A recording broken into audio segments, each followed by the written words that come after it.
మంచిది. చిన్న ప్రార్థన చేసుకుందాం. స్తోత్రమునైనా మహాపరిశుద్ధమైన దేవ, మీకే వందనాలు, స్తోత్రాలు. మహోన్నత మహాగణుడ, గొప్పవాడ, మీకు వందనాలు చేస్తాం. మీరే మహిమ పొందండి దేవా, మీకు స్తోత్రాలు చేస్తున్నాం ఆయన. అయ్యా వాక్యాన్ని ప్రభా, ఎంతమంది బిడ్డలైతే ఆయన వినుస్తున్నారో చూస్తున్నారో ప్రభా, వారందరికీ కూడా మీరు దీవించండి, ఆశ్రయించండి, మీ సహాయం తెచ్చండి ప్రభా. మీకు స్తోత్రాలు ప్రభా.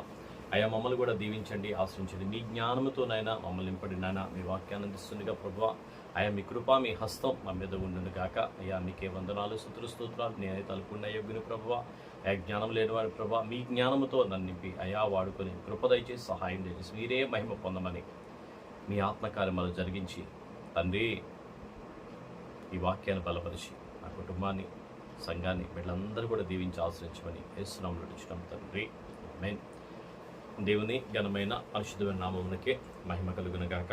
దేవుని యొక్క మహాకృపను బట్టి గతకాలం అంతా కూడా దేవుడు కాచి కాపాడి ఆయన రెక్కల కింద దాచి మరొక రోజు ఆయన సందులో మనం గడపడానికి ఆయన ఇచ్చిన ఈ సమయాన్ని బట్టి ఒకసారి ఆ మహాదేవునికి, మహాకృపగల ఆ దేవునికి ఒకసారి స్తుతులు చెల్లించుకుందాం. హల్లెలూయా, హల్లెలూయా, హల్లెలూయా. నిన్నటి దినాన్ని మనం చూసాం కదా. నిజంగానే అబ్రహాంకి అధికారం ఉంది, అబ్రహాంకి అవకాశం కూడా ఉంది. ఆ ప్రజల మధ్యలో ఆయన మహారాజులా ఉన్నాడు, ఆ ప్రజల మధ్యలో ఆయన గొప్పవాడిగా ఉన్నాడు. వాళ్ళందరూ బతిలాడుతున్నాడు, అయ్యా మీకు ఏ స్థలం కావాలంటే ఆ స్థలం తీసుకోండి, ఏ పొలం కావాలంటే తీసుకోండి, మేము మీకు ఏమాత్రం అడ్డు చెప్పం. నీ భార్యను శారాయిని పాతిపెట్టడానికి శ్మశాన భూమిగా కావాలంటే ఏది కావాలంటే తీసుకోమని చెప్పేసి వారు బతిలాడుతూ ఉన్నా సరే, కానీ అబ్రహాం ఒప్పుకోల, వెల ఇచ్చే కొన్నాడు. చూసాం, నిజమే, వెల ఇచ్చుకున్న దాంట్లో నా ఆశీర్వాదం. దావీదు అర్నవును కళ్ళంలో అర్నవును మాట్లాడుతున్నాడు, అయ్యా నువ్వు మహారాజు కదా, ఈ స్థలమంతా నువ్వు ఏది కావాలంటే తీసుకోవచ్చు కదా అంటే ఆ రోజు తీసుకోవాలా. అలాగే ప్రభు యేసుక్రీస్తు వారు మనల్ని సృజించాడు, ఆయన రూపంలో ఆయన పూర్వకంలో మనం చేశాడు. ఆయనకి అధికారం ఉంది మన మీద, కానీ ఆయన రక్తం అనే వెల ఇచ్చి మనల్ని ఉన్నాడు. నిన్నటి దినాన ఈ సందేశాన్ని మనం విన్నాం, ఈ సందేశాన్ని మనం చూసాం. అయితే ఈరోజు అబ్రహాము తన భార్య అయిన శారయి మృతి పొందిన తర్వాత కొద్ది రోజులకి తన కుమారుడు ఇస్సాక్కి వివాహం చేయాలని అనుకున్నాడు. అనుకొని తన పరివాడైన ఎలియాజర్ని పిలిపించి ఆయన చెప్తున్నాడు, ఎలియాజరు, దేవుడు నాకు వాగ్దానం చేశాడు, నేను నా బంధువుల యొద్ద ఉండగా వాళ్ళందరినీ విడిచి నేను చూపించే దేశానికి వెళ్ళమని దేవుడు చెప్పి నన్ను దీవిస్తానని చెప్పాడు. అటు రీతిగా నేను బయలుదేరి వచ్చా. ఇప్పుడు నా బంధువుల ఇంటి నుండి ఒక స్త్రీని చూసి తీసుకుని వచ్చి నా కుమారుడికి వివాహం చేయాలి అని చెప్పాడు. చెప్పినట్టుగానే ఎలియాజర్ అంటున్నాడు కదా, సరే. ఆ బంధువుల ఊరు ఎక్కడంటే మర్చిపోయాడు, వాళ్ళు ఎవరో తెలుసా అంటే తెలీదు. ఆయనకు తెలిసిందల్లా దేవునితో సహవాసం తప్ప మిగతా అంతా లోకంతో సంబంధమే వదిలేశాడు. మరి ఎలా వెళ్ళాలయ్యా, ఎక్కడికి ఎలా వెళ్ళాలి, ఏం చేయాలి అక్కడ అంటే దేవుడే నీకు దారి చూపిస్తాడు, నువ్వు వెళ్ళు అని చెప్పేసి ఎలియాజర్ ఇచ్చి పంపిస్తున్నాడు. ఎలియాజర్ అంటున్నాడు కదా, సరే నేను గమ్యం చేరుతా, అక్కడ ఆ స్త్రీ రాకపోతే ఏం చేయమంటావు, నీ కుమారుణ్ణి అక్కడ పంపిస్తావా అన్నప్పుడు అబ్రహాం అంటున్నాడు కదా, నా కుమారుని అక్కడికి పంపించను, ఆ స్త్రీ ఇక్కడికి రావాలి అని చెప్పి అబ్రహాము అంటూ ఆయన అంటున్నాడు కదా, ఆ స్త్రీ రాలేదనుకో నీతో నాకు నిబంధన అనేది లేదు అని చెప్పి ఆయనతో నిబంధన చేసుకొని బయలుదేరుతున్నాడు. ఇక్కడ కొద్దిసేపు ఆగితే మనం ఇక్కడ చెప్తున్నాడు కదా, అబ్రహాము దేవుని యందు భయభక్తులు కలిగినవాడు. దేవుని యందు భయభక్తులు కలిగిన ఆయన దేవుని ఆత్మచేత నడిపిస్తున్నవాడు, దేవుని జ్ఞానంతోనే ఆయన నింపబడుతున్నవాడు, దేవుని ఆత్మాభిషేకముతో నింపబడినవాడు. అందుకని చెప్పేసి దేవుని మీద ఎక్కువ ఆధారపడుతూ తన దూత నీకు ముందుగా పంపిస్తాడు అని చెప్తున్నాడు. అంటే దేవుడే నన్ను నడిపించేది, దేవుడే నాకు సహాయం చేసేది అని చెప్తూ ఆయన అంటాడు కదా. ఒకసారి చూడు, మనం చూసినట్లయితే సామెతల గ్రంథము 3వ అధ్యాయము 5వ వచనంలో అబ్రహాం యొక్క మనస్సు మనం చూసినట్టయితే ఆయన స్వబుద్ధిని ఆధారం చేసుకోవాల. ఏం ఆధారం చేసుకున్నాడు? దేవుని బుద్ధిని ఆధారం చేసుకున్నాడు. నీ స్వబుద్ధిని, సామెతల గ్రంథం 3:5 నీ స్వబుద్ధిని ఆధారం చేసుకొనక నీ పూర్ణ హృదయముతో యెహోవా యందు నమ్మకము ఉంచుము. పూర్ణ హృదయముతో యెహోవా యందు నమ్మకం ఉంచినట్లయితే దేవుడు చేసే ప్రతి పనికి కూడా ఆయన సహాయం చేస్తాడు. ప్రతి పనిని కూడా ఆయన సఫలం చేస్తాడు. తను ఎలియాజు చెప్తున్నాడు. ఎలియాజరు కూడా దేవుని భయభక్తులు కలిగిన వాడే. తర్వాత ముందుకు వెళ్తే మనకు అర్థమవుద్ది ఆయన కూడా ఎంత భక్తి కలిగిన వాడుగో. నిజంగానే ఆయన చెప్తున్నాడు కదా, తన ఇంట అలవర్చబడిన 318 మంది పనివారు, అందులో ఎలియాజరు కూడా ఉన్నాడు. ఏం అలవాటు పడ్డారంటే భక్తి జీవితాన్ని అలవాటు చేసుకున్నారు. వాళ్ళు దేవుని భయభక్తులు కలిగి ఉండడం వాళ్ళు అలవాటు చేసుకున్నారు. రాకపోతే అంటే సరే వెళ్ళు అని చెప్పేసి అని చెప్తున్నాడు. అలాగే దేవుని దగ్గర రోజు మాట్లాడుతూ ఉన్నాడు అబ్రహాము. కీర్తన గ్రంథం 32:8 మనం చూసినట్టయితే అక్కడ అన్నాడు కదా, నీకు ఉపదేశము చేసేదను, నీవు నడవలసిన మార్గము నీకు బోధించను, నీ మీద దృష్టి ఉంచి నీకు ఆలోచన చెప్పేది. నీ మీద దృష్టి ఉంచి నీకు ఆలోచన చెప్పేది. నీకు ఉపదేశం చేస్తాడు. నిజమే, దేవుడు మనకి ఉపదేశాన్ని చేస్తాడు. దేవుడు మనకి ఆలోచన చెప్తాడు. చక్కని మార్గాన్ని ఆయన బోధిస్తాడు. ఆ మార్గాన్ని మనం విన్నప్పుడు, ఆ మార్గంలో కనుక మనం నడిచినప్పుడు, దేవుడు చెప్పినట్లుగా కనుక మనం చేస్తే, మనం ఏ ఆలోచన కలిగి ఉన్నామో, మనం ఏ విధంగా అయితే మన కోరిక కలిగి ఉన్నామో అన్నిటి కూడా దేవుడు సఫలం చేస్తాడు. దేవుడు సఫలం చేసి ఆ కార్యాన్ని మన పక్షాన జరిగిస్తాడు.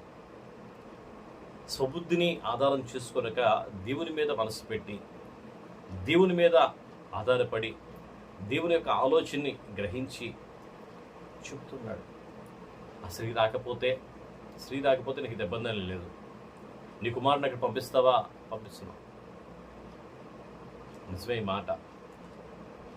ఆ మాట ఎంత ప్రాముఖ్యం అంటే ఆత్మీయ జీవితంలో మనం చూసినట్లయితే ఆ కుమారుడు మన ప్రభువైన యేసుక్రీస్తు వారే, దేవుని సన్నిధే, దేవుని ఆత్మ నడిపింపే. అయితే ఆ కుమారుని దగ్గర మన చిత్తాన్ని జరిగించడానికి ప్రయత్నం చేయకూడదు, మన ఆలోచన జరిగించడానికి ప్రయత్నం చేయకూడదు. దేవుని చిత్తాన్ని, దేవుని ఇష్టాన్ని, దేవుని ఉద్దేశాన్ని దేవుడు చెప్పినట్లుగానే మనం చేయాలి తప్ప మన చిత్తం అనేది జరగడానికి లేదు. ఆయన పదాజ్ఞంలోనే చెప్తున్నాడు, భూమి దేన్నైనా చేసుకోవడానికి వీల్లేదు, యెహోవా నామం వ్యర్థముగా ఉచ్చరించరాదు. ఎలా పడితే అలా చేయడానికి లేదు. పైనుండి వచ్చేది జ్ఞానం, కింద నుండి పైకి వెళ్దాం. మన ఆలోచన అంతా తీసుకెళ్ళి దేవుని దగ్గర రాయడానికి లేదు. మన ఆలోచన అంతా కూడా దేవుడు ఈ ఉద్దేశంలో ఉంటాడని చెప్పడానికి లేదు.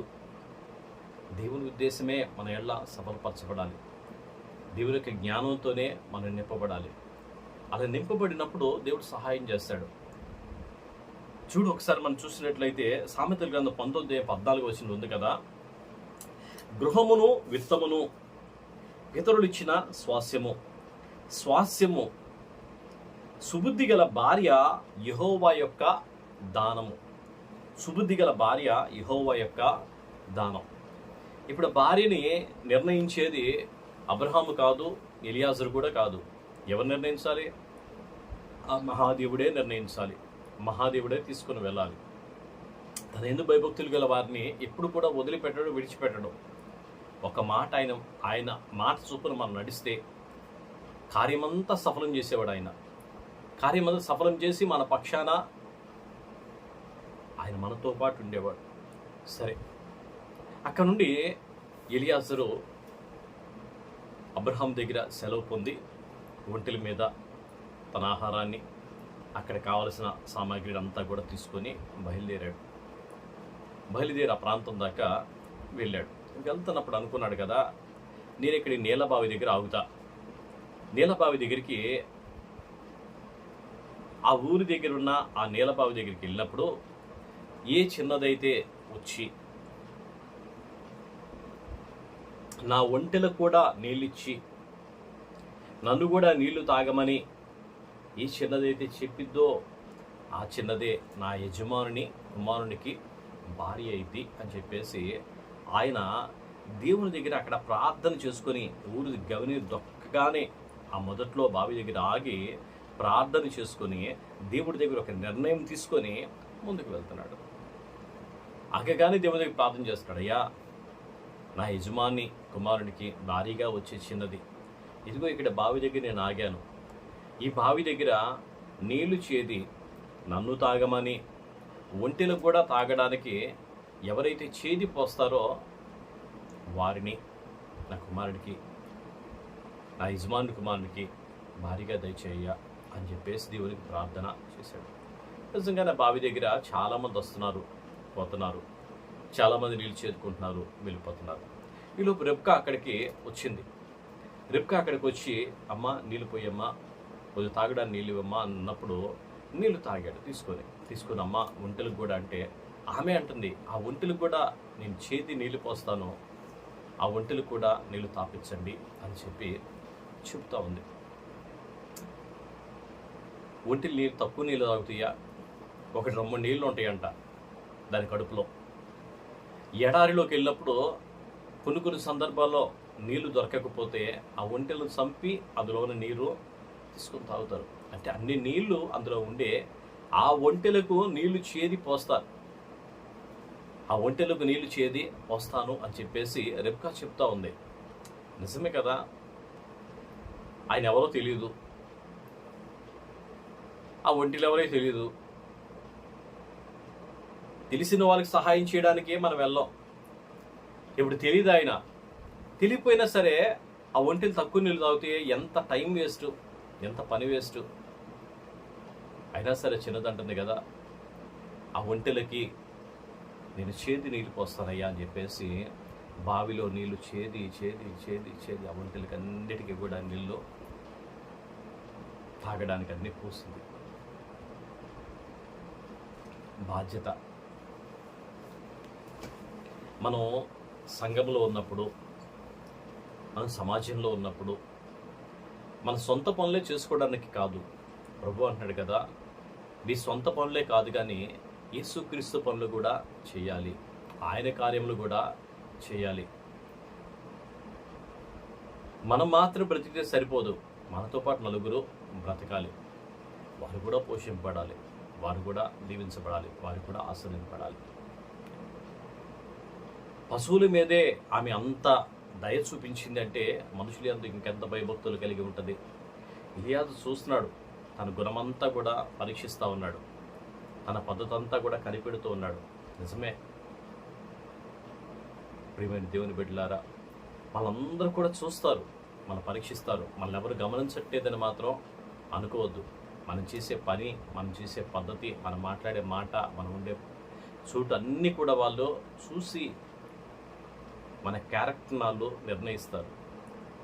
మరి నీ క్యారెక్టర్ ఎలా ఉందో, నీ పద్ధతి ఎలా ఉందో, ఎవడు ఇటుపోతే నాకెందుకులే, నేను బాగుంటే చాలే అని చెప్పి నీ స్వార్థంగా ఉంటున్నావా, లేదంటే సమాజం కోసం, దేవుని సేవ కోసం, దేవుని పని కోసం కూడా నువ్వు సహకరిస్తున్నావా, దేవుని భయభక్తులు కలిగి నువ్వు జీవిస్తున్నావా,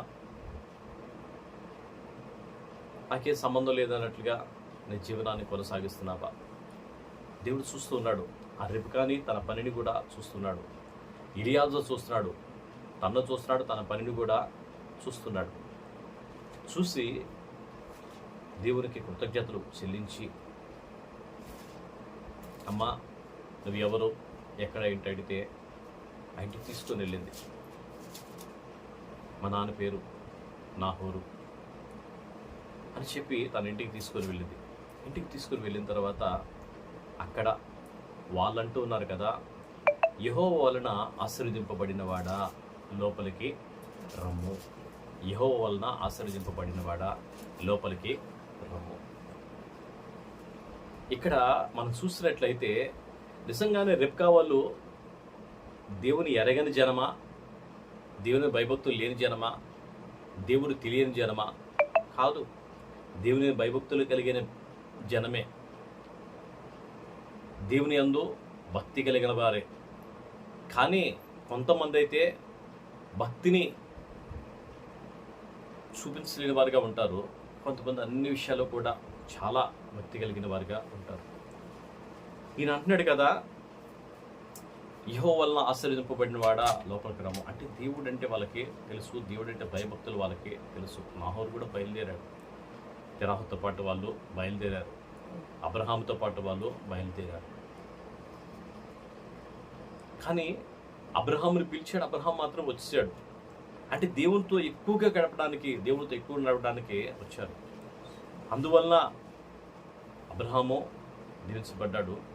తన ప్రజలు అంటే దేవుని యందు భయభక్తులు కలిగిన పిల్లల్ని తెచ్చుకోవాలని చెప్పి అనుకుని, కనాను దేశంలో ఏ స్త్రీ కూడా వద్దు అని చెప్పి అబ్రహాము తన ఇలియాజరుతో, పగాడి ఇలియాజరుతో చెప్తూ పంపిస్తున్నాడు. పంపించిన రీతిగానే అక్కడికి వెళ్ళాడు. వాళ్ళు వెళ్ళిన తర్వాత జరిగిన విషయం అంతా కూడా, అబ్రహాము ఆశీర్వాదం అంతా కూడా, అబ్రహాము దీవించిన దీవెనంతా కూడా, అక్కడ జరిగిన సంఘటనలన్నీ కూడా ఇలియాజరు వాళ్ళతో చెప్తున్నాడు. వాళ్ళతో చెప్పిన తర్వాత, నీ కుమార్తెని ఇచ్చి పంపిస్తారా, వివాహం చేయడానికి అంగీకారమేనా అంటే వాళ్ళు మారు మాట్లాడాల. ఆ స్త్రీ కూడా మారు మాట్లాడాల. బయలుదేరి తనతో పాటు తీసుకొని వచ్చింది, తనతో పాటు తీసుకొని వచ్చేసాడు. ఆమె మాట్లాడాల. ఎందుకంటే దేవుని యందు భయభక్తులు కలిగిన వారి ఇంటికి మనం వెళ్తే మన కుమార్తె కూడా ఆశీర్వాదకరంగానే ఉంటుంది. దేవుని భయభక్తులు లేకుండా తీసుకునే నిర్ణయం, కొన్నిసార్లు దేవుని భయభక్తులు కలిగి ఉన్నట్టుగా నటిస్తారు. ఆ నటన అనేది మంచిది కాదు. నువ్వు ఎక్కడున్నా సరే ఒకేలా ఉండాలి, నువ్వు ఏ స్థితిలో ఉన్నా ఒకేలాగా ఉండాలి. ఎలియాజరు వెళ్ళిన ఆ పని కానీ, ఎలియాజరు వెళ్ళిన ఆ విధానం కానీ, ఎలియాజరు అక్కడ ప్రవర్తించిన ప్రవర్తన కానీ అన్నీ కూడా లాభాను వాళ్ళు కూడా చూస్తూ ఉన్నారు. వాళ్ళు కూడా చూసి తన యజమానుడైన అబ్రహాం మీద నమ్మకం ఉంచి పంపించారు. అక్కడ చూస్తున్న ప్రార్థన కానీ, అక్కడున్న విధానం కానీ అన్నీ కూడా వాళ్ళకు కూడా నచ్చే విధంగా, మెచ్చుకునే విధంగానే వాళ్ళు ఉన్నారు. పంపించాడు, వస్తూ ఉన్నారు. ఆమె వస్తుండగానే దూరం నుండి చూస్తున్నప్పుడు రెబ్కా బండి మీద వస్తుండగా ఇస్సాకు ధ్యానం చేయడానికి తన పొలంలోకి వెళ్తూ ఉన్నాడంట. ఇస్సాకు ధ్యానం చేయడానికి తన పొలంలోకి వెళ్తూ ఉన్నాడు. ఇస్సాకును చూడగానే ఆమె తల వంచుకొని, కానీ అక్కడ జరుగుతున్న ప్రతి సన్నివేశాన్ని మనం చదివినట్లయితే, చదవండి, వాక్యాన్ని చదవండి, వాక్యాన్ని ధ్యానించండి. దేవుడు మన విషయంలో ఎన్ని చేస్తాడో, మన పక్షాన్ని ఎంత కార్యమైనా చేస్తాడో, మన దేవుని యందు భయభక్తులు కలిగి ఉంటే మన పక్షాన్ని ఎన్ని కార్యాలైనా చేస్తాడో. ఈ స్వబుద్ధిని ఆధారం చేసుకొనక దేవుని యొక్క జ్ఞానానికి, దేవుని యొక్క ఉపదేశానికి మనం లోబడినట్లయితే ఆయన సహాయం చేసే దేవుడు, ఆయన కృప చూపే దేవుడు, ఆయన మనకు కావలసిన సమస్తానికి కూడా కంచె వేసి మనకు కావలసిన సమస్తానికి కూడా దయచేసే దేవుడు. అటువంటి దేవుని సంధిలో మనం ఉన్నాం.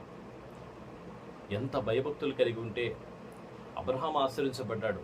ఎందుకు ఆశ్రయించబడ్డాడంటే దేవుని యందు ఆయన ఉపదేశం కోసం కనిపెడుతూ తన ఎలియాజరు తన పనివాడు కూడా చెప్తున్నాడు, దేవుడే తన దూతను నీకు ముందుగా పంపిస్తాడు, తన దూతను నీకు ముందుగా పంపిస్తాడు. ఆ విశ్వాసం గొప్పది. ఆ విశ్వాసాన్ని బట్టి తన దూతను ముందుగా పంపిస్తున్న రీతిగానే ఆయన బయలుదేరి వెళ్ళాడు. మార్గం ఎక్కడో తెలియదు, ఆ ప్రజలు ఎక్కడో తెలియదు. నిజమే, క్రైస్తవ జీవితం కూడా అలాగే ఉంటుంది. మనం కొన్నిసార్లు మనం ప్రభువును వెంబడిస్తున్నాం కదా, నిరీక్షణ కలిగి ఉన్నాం. ఎందుకంటే ఆయన రాకడ వస్తుంది. మనం ఎత్తబడతామా విడవబడతామా, విడవబడతామా అనేది ఎలా ఉందంటే, నువ్వు కలిగిన భక్తి జీవితంలోనే ఆశీర్వాదం ఉంది. నువ్వు ఎంత భయభక్తులు కలిగి ఉంటావో దాన్ని బట్టి దేవుడు తన దూతలను పంపిస్తాడు. మేఘవాహనుడే వచ్చినప్పుడు నేను తీసుకొని వెళ్ళడానికి ఆయన సిద్ధంగానే ఉన్నాడు. పరిశుద్ధాత్మ దేవుడు నీకు అనుక్షణము కూడా సహాయం చేస్తూనే ఉంటాడు. ఆయన విడువడు, ఎడబాయడు. తన కుమారుడికి వివాహం చేయడానికి అన్ని చెల్లులను తేలేదు, కనాను స్త్రీలోని తేలేదు, కనాను ఆ జాతిలోని తేలేదు, కానీ తన జనులో దేవుని యందు భయభక్తులు కలిగిన వారినే తీసుకొని వచ్చి వివాహం జరిగించాడు. రిబ్కా కూడా అంతే భయభక్తులు కలిగినది. తన సొంత పనులు మాత్రం చేసుకునే దానిలో లేదు, కానీ దేవుని పనిని కూడా చేయడానికి ముందుకెలిగిన స్త్రీగానే ఆమె ఉంది. అన్నీ చూస్తాడు దేవుడు. ఎవరెవరిని ఎక్కడ సిద్ధపరచాలో అన్నీ కూడా సిద్ధపరుస్తాడు. సుబుద్ధి కలిగిన భార్య దొరుకుట యెహోవా దానం. దేవుడు ఆ దానాన్ని ఇస్సాకి ఇచ్చాడు.